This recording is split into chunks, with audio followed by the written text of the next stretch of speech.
அன்புள்ள இயேசு சுவாமி, இந்த மகிமையான இரவுக்காய் ஸ்தோத்திரம். ஒவ்வொருவரையும் மீட்கும் பொருளாக உம்முடைய ரத்தத்தை சிலுவையில் சிந்தினீரப்பா. ஒவ்வொருவரையும் மீட்கும் பொருளாக உம்மை அர்ப்பணித்தீரப்பா. ஸ்தோத்திரம், கோடாகோடி ஸ்தோத்திரம். மக்கள் ஒவ்வொருவரும் உம்முடையவர்கள், ரத்தத்தினால் கழுவப்பட்டவர்கள் அப்பா, விலைக்கு வாங்கப்பட்டவர்கள். ஒரு விசை அவருடைய குறைகள், குற்றங்கள், பாவங்களை மன்னியும் மறந்தரலும். இனி பாவம் செய்யாமல் இருக்க பரிசுத்த ஆவியினால் அவளை நிரப்புவீராக. ஒவ்வொருவரை நிரப்பும், ஒவ்வொரு தந்தை நிரப்பும், தாயை நிரப்பும், தம்பியை நிரப்பும், தங்கச்சியை நிரப்பும், குழந்தைகளை நிரப்பும், ஒவ்வொருவரை நிரப்பும். படித்தவர்களை நிரப்பும், படிக்காதவர்களை நிரப்பும், செல்வந்தர்களை நிரப்பும், ஏழைகளை நிரப்பும், வேலையுள்ளவர்களை நிரப்பும், வேலை இல்லாதவர்களை நிரப்பும், லாபத்திலேயே வாழ்வுகளை நிரப்பும், நஷ்டமடைந்தவர்களை நிரப்பும். ஆண்டவரே, நிரப்பும். இப்பொழுது send your Holy Spirit now, send your mighty power now. மகிமையான ஆவியினால் நிரப்பும். மகிமையான ஆவி இப்பொழுது இறங்கட்டும் என்று கட்டளை கொடுக்கிறேன். இறங்கட்டும். வானத்தை திறந்து அனுப்பும் ஆண்டவரே, அனுப்பும். மகிமையான ஆவியை அனுப்பும் ஆண்டவரே. மகிமையான ஆவியானவர் எழுதியிருக்கிறது. அந்த மகிமையான ஆவியானவரை நிரப்பும். ஒவ்வொருவரையும் நிரப்பும், ஆவியானவரால் நிரப்பும். இனி பாவமே செய்யக்கூடாது, பிசாசை தொடக்கூடாது. நிரப்பும் ஆண்டவரே, நிரப்பும் ஐயா. கோடாகோடி ஸ்தோத்திரம், கோடாகோடி ஸ்தோத்திரம். நிரப்புவதற்காய் நன்றி, கோடாகோடி நன்றி. பரிசுத்த ஆவியின் இடத்தை நிரப்பிக் கொண்டிருக்கிறார், உள்ளங்களை நிரப்பிக் கொண்டிருக்கிறார். இன்று நீங்கள் வீடு போய் பார்க்கும் பொழுது என்ன எனக்கு நடந்தது, ஏன் எனக்கு இப்படி சந்தோஷமா இருக்கிறது என்று பார்க்க போகிறீர்கள். பழைய பாவ எண்ணம் வரும் பொழுது அது உங்களுக்கு வெறுப்பாய் இருக்கும். பழைய குடி உங்களுக்கு வெறுப்பாய் இருக்கும். பீடி சிகரெட் வெறுப்பாய் இருக்கும். பீடா வெற்றிலை வெறுப்பாய் இருக்கும்.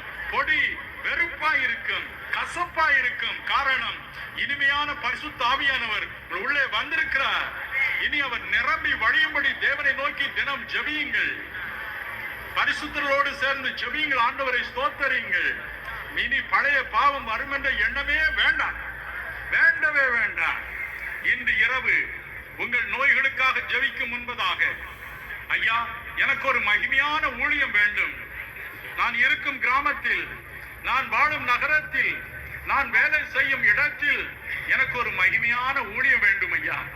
பழைய மாதிரி அல்ல சுவாமி, வெறும் துண்டு பிரதி கொடுப்பது மட்டுமல்ல, ஜெபக்கூட்டம் நடத்தும் ஊழியம் அல்ல, வீடு வீடாய் போய் காட்டேஜ் பிரேயர் மீட்டிங் நடத்தும் ஊழியம் மட்டுமல்ல.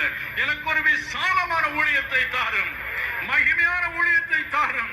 நான் கை வைக்கிறவர்கள் சுகமடைய வேண்டும். நான் தொடும் பிசாசுகள் அலறி ஓட வேண்டும்.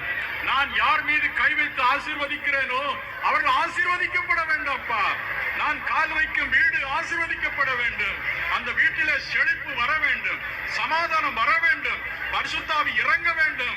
ஆண்டவரே, எனக்கு மகிமையான ஊழியத்தை தாரும், எனக்கு மகிமையான ஊழியத்தை தாரும். இயேசு தரப்போகிறார். பிரியமானவர்களே, எத்தனை பேருக்கு ஐயா நான் மகிமையான ஊழியம் செய்யணும் என்ற வாஞ்சை உண்டு? தயவு செய்து உங்கள் கரங்களை உயர்த்துவீர்களா? நான் உங்கள் கரங்களை பார்க்க போவதில்லை. இயேசு உங்களை பார்த்து கொண்டிருக்கிறார். அவர்தான் நம்முடைய எஜமான், அவர்தான் வரங்களை கொடுக்கிறவர், அவர்தான் உங்கள் மூலம் பிசாசுகளை துரத்துகிறவர், அவர்தான் நோய்களை குணமாக்குகிறவர், அவர்தான் உங்கள் கைகளை கொண்டு மற்றவர்களை ஆசீர்வதிக்கிறவர், அவர்தான் உங்கள் கைகளை கொண்டு வறுமையை மாற்றப் போகிறவர். ஆமென். ஹல்லேலூயா, ஹல்லேலூயா. இன்று இரவு இயேசுவை ஆசீர்வதிக்க போகிறார்.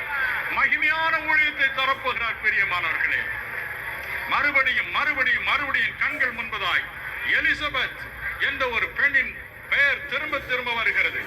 யார் இந்த எலிசபெத்? எலிசபெத், நீ இன்று இரவு கிறிஸ்துவினால் ஆசீர்வதிக்கப்படுகிறாய். மகிமையான ஒரு ஊழியத்தை உனக்கு தரப்போகிறார் இயேசு. எல்லாராலும் புறக்கணிக்கப்பட்டவள் நீ. உன்னுடைய சரீரத்தில் உனக்கு சரியான ஆரோக்கியம் இல்லை. வேத புத்தகத்தை நன்றாக படித்திருக்கிறாயே தவிர பேசும் திறமையும் உனக்கு இல்லை. ஆனால் அன்புள்ள உள்ளத்தோடு அநேகரை தேடி அலைகிறாய்.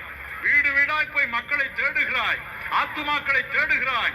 எலிசபெத், இயேசு உன்னை ஆசீர்வதிக்கிறார். இன்று உன்னை தெரிந்து கொள்கிறார் மகத்தான ஒரு ஊழியத்திற்காக.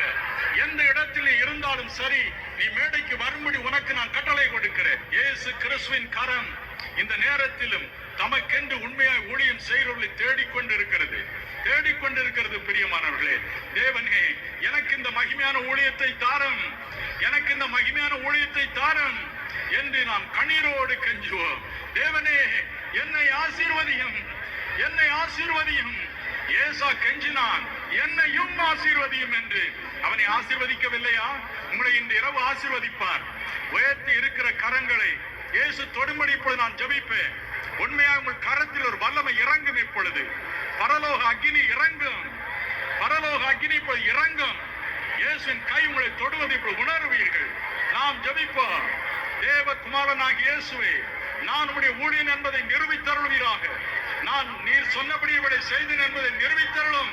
உயர்த்தப்பட்டிருக்கிற கரங்களில் எந்தெந்த மக்களை ஊழியத்திற்கு உண்மையாக தெரிந்து கொண்டு இருக்கிறீரோ, யார் யாருக்கு மகிமையான ஊழியத்தை கொடுத்திருக்கிறீரோ, அந்தந்த கரங்களுடைய வல்லமை இறங்கட்டும் என்று கட்டளை கொடுக்கிறேன்.